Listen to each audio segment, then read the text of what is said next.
Sony's Xperia Z and Xperia ZL marked the company's new struggle to make a dent in the smartphone market. With their announcement at CES, it was clear that Sony is doing everything they can to win with these phones, but the question is, are they really enough? So, after our full review of the Sony Xperia Z and now 2 weeks with the Sony Xperia ZL, it's time to find out. I'm Jaime Rivera, this is Pocket Now, and this is our full review of the Sony Xperia ZL.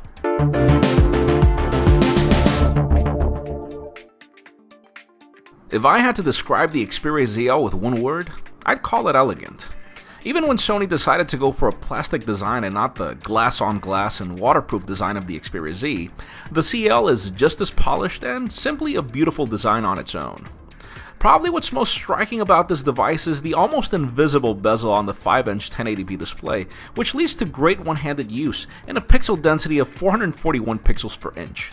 Match that with the glass edges and the textured plastic design on the back with a perfect curve for your hand, and I'm sure that most of you will agree this is one of the most iconic designs of the year. When it comes to specs, the ZL is very similar to the Z. It packs the same Qualcomm Snapdragon S4 Pro processor clocked at 1.5 GHz, 2 GB of RAM, 16 GB of storage expandable up to 32 GB via microSD, a 13.1 megapixel camera at the back and a 2 megapixel camera at the front that are both capable of 1080p video. And it also has an IR blaster at the side and all the usual bells and whistles of a flagship smartphone. And then there are the things that make this phone stand apart from the Xperia Z, like the fact that it's got a dedicated camera button and you won't have to fumble with software, which is really awesome, but then you also have an LED light. And notice I said light, not indicator at the bottom, which changes every time you swap a photograph or swap a video in the same color to mimic what's on the display, but it's not really an indicator aside from indicating when the phone is charging or when it's full of charge. Sadly, just as with the Xperia Z, this device is conflicted. It brings an amazing design with last year's processor at times when the Snapdragon 600 is already out. It's also conflicted in the fact that this is one of the most beautiful displays we've ever seen, which is perfectly designed to bring 5 inches and 1080p to one-handed usability, but as long as you see it from the front, as viewing angles are terrible in comparison to even old Sony phones like the Xperia S.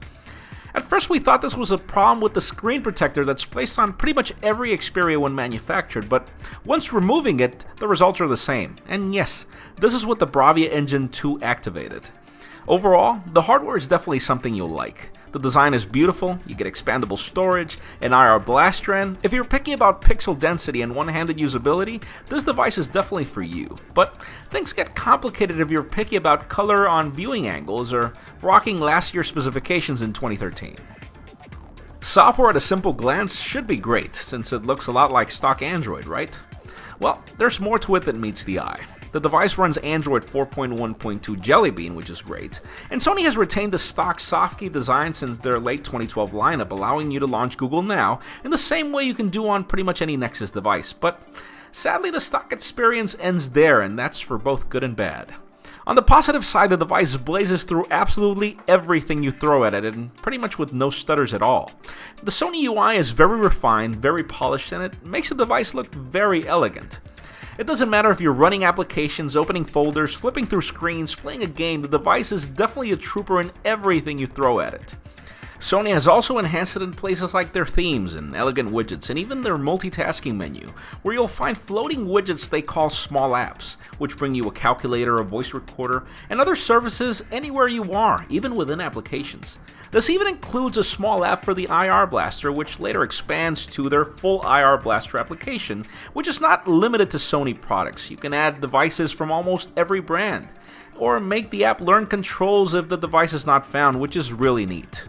But on the negative side, there are some conflicting parts, like being able to move widgets around like on stock Jelly Bean, or the keyboard, which looks a lot like the iPhone's keyboard, but don't get confused, this is a terrible keyboard when it comes to text prediction, so just get rid of it when you pull the device out of the box. Again, software is something we'd call bold. It was a very beautiful and elegant move from Sony, but some things that weren't broken shouldn't have been fixed. Now, even with the conflicting aspects of this phone, using the Xperia ZL in real life is a pleasure for the most part. Because of its shorter design to the Xperia Z, it fits perfectly in your pocket regardless. And call quality is amazing, probably one of the best I've personally experienced on a phone. Clear sound on the earpiece and clear sound on the speakerphone as well.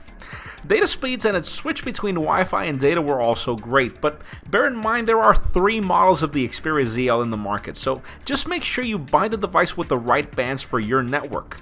Our review was based on the C6502 HSPA Plus model, which worked great for the most part. Battery life is another area where I'm honestly amazed, since the device pretty much took a good beating during the day and it did the same during half the night, and it had enough juice to go through the next day without a charge, which I'd call above average. And when it comes to its overall performance, the device handles games well. I mean, so far I haven't run into moments where I feel that it's lacking, but obviously stay tuned for our After the Buzz coverage on this device, since things might change after a couple of months. Now when it comes to camera performance, as with last year's Xperia S, photos are amazing as long as you keep them within the display. It makes them look good, but once you pull them into a computer, you do see some imperfections. There is some great color balance in the photos, but you do notice some mushiness here and there, and it just seems like if the photos aren't any better than any of the current other flagship smartphones in the market, even at 13.1 megapixels. And taking front-facing photos with this device is an exercise in frustration, since you hold the device at the bottom right if you're right-handed, and this is not where you expect the front-facing camera to be. When it came to 1080p video recording, HDR video did prove to be better. I couldn't consider it to be the best, but I did notice some better detail coming from the sensor than even on the iPhone 5. Even though, well, I did notice that it still can't tap to focus, just like you can on pretty much every other flagship smartphone in the market. Which is pretty much my complaint with every Xperia smartphone. Bottom line, Sony scored a hit with the Xperia ZL when it comes to design. I mean, this device is a head turner no matter where you go. But I'm just not sure they hit it out of the park, since it's hard for me to recommend it when compared to other flagship smartphones like the HTC One or Galaxy S4 that are both coming. Even if you're in the Sony ecosystem of products, the integration between Xperia smartphones and Sony products is still in diapers, so I could recommend it to Sony fans in general, but not to make their experience with any Sony product any better with an Xperia phone. Now, in all fairness, if you were to judge this phone on its own and not compare it against anything, I'll admit that I've had a very delightful experience with the Xperia ZL. There is just something about this phone that is great, and I'm honestly going to make this my daily driver going forward. So, our final rating for this device is 8 out of 10. That's it for our full review of the Sony Xperia ZL. As always, thank you very much for watching. I am Jaime Rivera. Be sure to share your comments down below if you have any questions or any impressions as a first-time Xperia ZL owner. Obviously, we are very interested in that. And make sure you follow us on your social network of choice. Be sure to give this video a thumbs up if you like what you saw, and thank you very much for watching.